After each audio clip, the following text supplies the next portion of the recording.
Gold, trusted gold buyers. మీరు తాకట్టు పెట్టిన బంగారాన్ని విడిపించి ఈ రోజు ఉన్న మార్కెట్ ధరకు కొనబడను.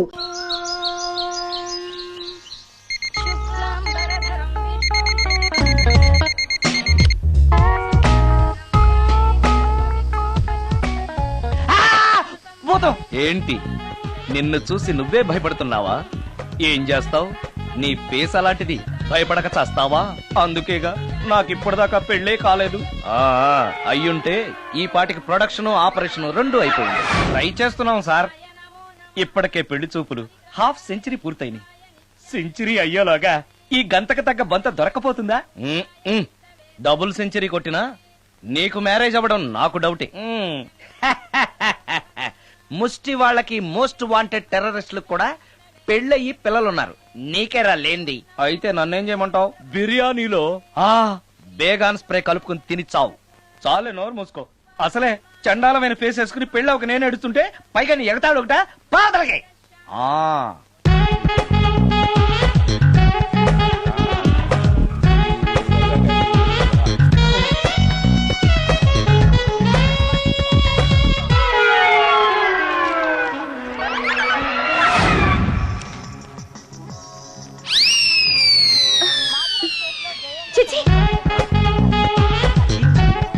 నా మొహం అంత అసహ్యంగా ఉందా? వాడు పెళ్లాంతో హనీమూన్ లో ఉండగా మిమ్మల్ని, పెళ్లాంతో చెప్పు దెబ్బలు తింటున్నప్పుడు నన్ను పుట్టించాడు. అది నా కర్మ. వస్తున్నా.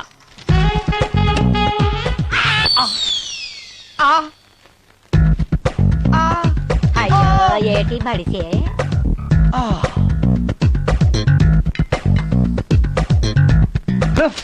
మన ఫేసే ఎవరు చూడలేక చస్తుంటే పైగా ఈ ఎక్స్పోజింగ్ కూడానా? చీ. లోపల డ్రాయర్ ఉంది కాబట్టి సరిపోయింది. అమ్మో ముత్యాలు. ఏటి బాబు? నేను రికార్డింగ్ థియేటర్ కి వెళ్ళొస్తాను. అలాగే బాబు. ముత్యాలు, మళ్ళా ఏటి బాబు? ఇందాక నువ్వు చూసింది ఎవరికి చెప్పకు. అందరికి చెప్పుకొని తిరగటానికి నేను చూసింది ఏమైనా రామాయణంలో సుందరాకాండ కట్టవా బాబు? ఎల్దా బాబు. Excuse me. మిమ్మల్ని కాదు. నన్నండి? మిమ్మల్ని. ఈ అపార్ట్మెంట్ లో పని మనిషి తప్ప ఏ ఆడది నాతో మాట్లాడదు. ఈవిడికి నాతో పని ఏంటబ్బా?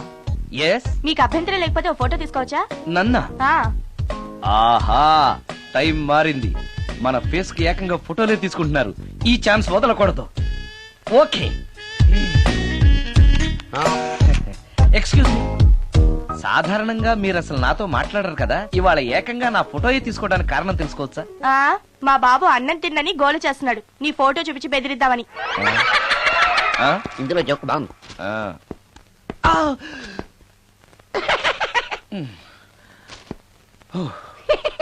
20% ఇవ్వడానికి వస్తున్నారు. ఏమండి, వచ్చే వారం తిరుపతిలో బ్రహ్మోత్సవాలు జరుగుతున్నాయి. అయితే వెళదామండి.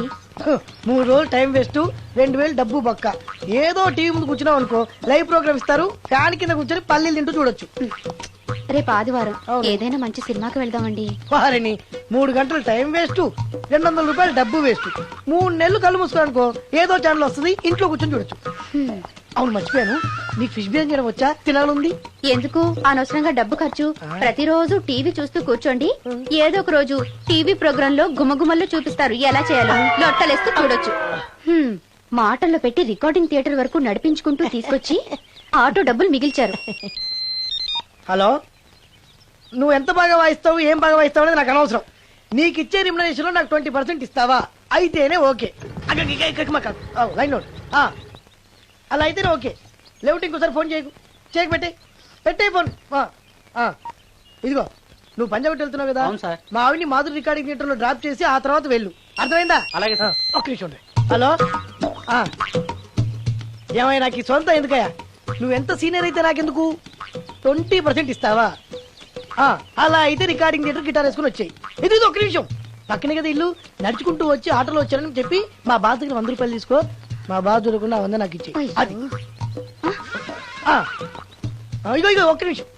ఇంటి దగ్గరే టీలు టిఫిన్లు తినేసి వచ్చాయి. ఓకే, వీడి పేరు చెప్పి టీలు టిఫిన్లు 3 మారికి చెంది ప్యాకెట్లు, 4 సిగరెట్ ప్యాకెట్లు అని 100 రూపాయలు ఒకేసారి. నువ్వు వెళ్ళి ఇగో, నువ్వు ట్రాక్ పడిన 2000 రూపాయలు ఇస్తారు, నాకు 200 రూపాయలు కమిషన్ ఇవ్వాలి. ఓకేనా? నేను మీ భార్యనండి. మర్చిపోయాను. నువ్వు వెళ్ళి ఇగో, మా ఆవిడ డ్రాప్ చేసిన వెళ్ళు. మధ్యలో ఎటు వెళ్ళి మాక వెళ్ళు. మా గురువు గారు కూడా అనవసరంగా పెట్రోల్ వేస్ట్ చేస్తున్నాడు. నడుచుకుంటూ రావచ్చు కదా, ఇంత పెద్ద బండి ఎందుకో. హలో,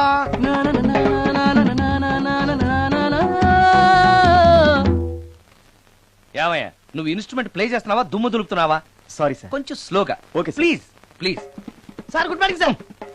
ఏంటయ్యా అందరూ వచ్చేసారా? అందరూ వచ్చారు సార్, ఆ. ఒక్క ప్రసాద్ గారు రాలేదండి. అదేంటి వాడు నిన్నే వస్తానని చెప్పాడు కదా. వాడికి పెళ్లి సెటిల్ అయింది సార్, రావడానికి ఇంకా 2 రోజులు పడుతుందని ఫోన్ చేశాడు. వీణ వాయించేవాడికి డప్పు కొట్టేవాడికి కూడా పెళ్లిళ్ళు అవుతున్నాయి. మ్యూజిక్ డైరెక్టర్ నాకు మాత్రం అదృష్టం లేదు. జింగిల్ మొత్తం వీణ మీద ఆధారపడింది, వాడు లేకపోతే ఎలారా? వాడు లేడనే సువర్ణ అనే వీణ ప్లేయర్ తీసుకొచ్చాను సార్. ఆ అమ్మాయి బాగా ప్లే చేస్తుందా? బ్రహ్మాండం, తీగ లెంపెద్ది. ఇలా చెప్పే మొన్నెవడో మృదంగం వాడిని తీసుకొచ్చావు, వాడిని ఆది తాళం వాయించరా అంటే చౌ మేళం వాయించాడు, చెవులో చిల్లులు పడిపోయాయి. తీసుకొచ్చాను కదా, మీరే టెస్ట్ చేయండి.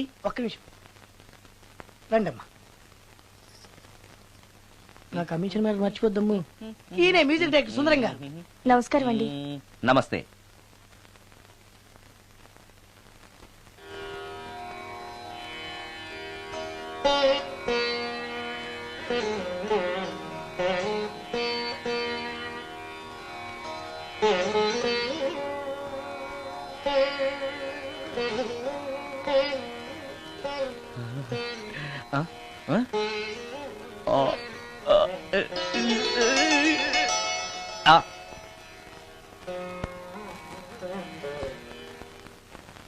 బాయ్ కొంచెం అప్పుడే వంకరగా ఉన్నంత మాత్రం రుచిపోతుందా? అబ్బాయి డబ్బు బాగా సంపాదిస్తున్నాడు. డబ్బుంటే అన్నీ ఓకే. మీ తమ్ముడు మాకు బాగా నచ్చాడండి. నేను మీకు నచ్చాను, మీ అమ్మాయి మా అందరికీ నచ్చింది కాబట్టి. చెప్పు బాబు. అది అది ఏంట్రా? మీ అమ్మాయితో నేను మాట్లాడాను. ఈ రోజుల్లో ఇవన్నీ మామూలుగా బాబు, తీసుకెళ్లి మాట్లాడు. రే ఆగరా, ఏమడుగుతావురా? మ్యూజిక్ వాయించడమేనా లేకపోతే స్టెప్స్ కూడా వేయటం వచ్చా అని అడుగుతావా? బల్లిగుడ్లతో ఆమ్లెట్ వేయడం వచ్చా అని అడుగుతా. రే, రే, రే. కింద పడలేదు. మా రోజుల్లో ఇలాంటి పద్ధతులు ఏమీ ఉండేవి కాదు. పెళ్ళివ్వక ముందే పక్కకు తీసుకెళ్లి మాట్లాడడానికి ఏముంటాయని. ఏముంటాయండి, మామూలుగా పెళ్లి చూపుల్లో అమ్మాయిని వంట బార్పు వచ్చా అని మనం అడుగుతాం. కానీ ఈ రోజుల్లో నీకు వంట చేయడం వచ్చా, బట్టలు ఉతకడం వచ్చా, అంట్లు తోమడం వచ్చా అని అమ్మాయిని అబ్బాయి అడగడానికి పక్కకు తీసుకెళ్లి ఉంటాడు. అంతే తేడా. ఓ చాలా ఎక్కువైంది, తగ్గించండి. ఏమీ లేదు, నేను నచ్చానో లేదో తెలుసుకోవడానికి పిలిచాను. నేను నచ్చానా? నువ్వేం మొహాన్ పడకు, ధైర్యంగా చెప్పేయి. దానికంత ఆలోచించడం దేనికి? నేనేమీ అనుకోను, చెప్పేయి. నాకు మీ మొహం చూడాలంటేనే భయం వేస్తుంది.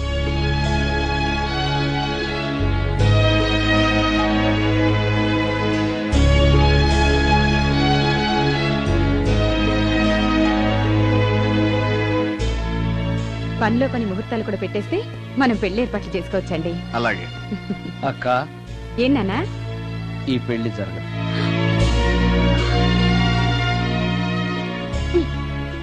అసలు నీకు బుద్ధుందా? మేమందరం ఒప్పుకున్నాక ఆ అమ్మాయి అభిప్రాయంతో నీకు పనేంట్రా? నీ నచ్చానా లేదా అని అమ్మాయిని వెళ్ళి ఎవరు అడగమన్నారు నిన్ను? సైడ్కి వెళ్ళి మాట్లాడితే సైడ్ ఎఫెక్ట్స్ ఇలాగే ఉంటాయి మరి. ఛ! మీరు మధ్యలో మాట్లాడకండి, అసలు ఒళ్ళు మండిపోతోంది. అది కాదక్క. ఛ, ఊరుకో. ఏంట్రా ఇష్టం? ఇష్ట ప్రకారం అన్ని జరగాలంటే ఏది జరగదు. అంట్లు 9 అని అడిగితే సచిన్ టెండూల్కర్ ఇష్టం అంటుంది. కాకా హోటల్లో కప్పులు కడిగేవాడిని అడిగితే కత్రినా కైఫ్ ఇష్టం అంటాడు. ఇష్టపడినంత మాత్రాన వాళ్లకు వీళ్లకు పెళ్లికి జరుగుతాయరా? అంతెందుకురా, నేను ఇష్టపడి ఇన్ని పెళ్లి చేసుకున్నానా? ఏదో గవర్నమెంట్ ఉద్యోగస్తుడు, శాంతి నచ్చకపోయినా వచ్చే శాలరీతో కూటికి గుడ్డకి ఏ లోటు ఉండదని చేసుకున్నాను. ఆ పర్సనాలిటీ చూడు, ఇన్షర్ట్ చేస్తే బియ్యం బస్తాని మధ్యలో తాడేసి కట్టేసినట్టుంటుంది. నవ్వితే నాగుపం బుసకొట్టినట్టుంటుంది. మాట్లాడితే గ్రైండర్ లో రాళ్లేసి తిప్పినట్టు గలగలగలమని ఒకటే మోత. ఇవన్నీ ఎందుకురా? మనిషికి మాయరోగం వచ్చి ఫట్టుకో, ఏదో వచ్చే పెన్షన్ తో హ్యాపీగా బతకొచ్చు కదా అని చేసుకున్నాను. అయినా ఆడదానికి ఇష్టాలతో పనింట్రా? ఆస్తుందా, అంతస్తుందా, వచ్చే సంపాదన ఎంత అని ఆలోచించి అడ్జస్ట్ అయిపోవడమే. అసలు నిన్ను చూడగానే ముచ్చట పడిపోయి పెళ్లి చేసుకోవడానికి నువ్వేమన్నా మన్మధుడివా లేకపోతే మిస్టర్ ఆంధ్రావా? చూసావా అక్క, నువ్వు కూడా అట్టగన్నావు. దానికి నేను ఇష్టం లేదంటే పెళ్లి చేసుకోవచ్చే, కానీ నన్ను చూస్తేనే భయపడిపోయే ఆడదని నేను ఎలా చేసుకోమంటావు? ఎలా? నువ్వు ఒక వేస్ట్. గురుగారు నచ్చిందా? భయమేస్తుంది. ఏదో ఒక మూడ్లో అలా అనేశాను, సారీ. ఆ రోజు నేను అలా మాట్లాడి ఉండకూడదు. నన్ను క్షమించండి. అబ్బే ఐఎమ్ వెరీ సారీ. మీరు చాలా బ్రహ్మాండంగా ప్లే చేశారు. చాలా బాగుంది. ఆ, మీ ఆయన అందంగా ఉంటాడా? చాలా అందంగా ఉంటారు. ఆ రోజు నన్ను చేసుకోపోవడమే మంచిదైందనమాట. మీరు చాలా అదృష్టవంతులు. కాదు, దురదృష్టవంతురాల్ని. ఆయనకు లేని అలవాటు అంటూ లేదు. అన్ని అవలక్షణాలే. ప్రతిరోజు ఆయన మాటలతోనూ చేతలతోనూ నాకు నరకం చూపిస్తున్నారు. జీవితానికి కావాల్సింది అందమైన మనసు తప్ప ముఖం కాదని తెలుసుకునేసరికి నా జీవితం I'm sorry.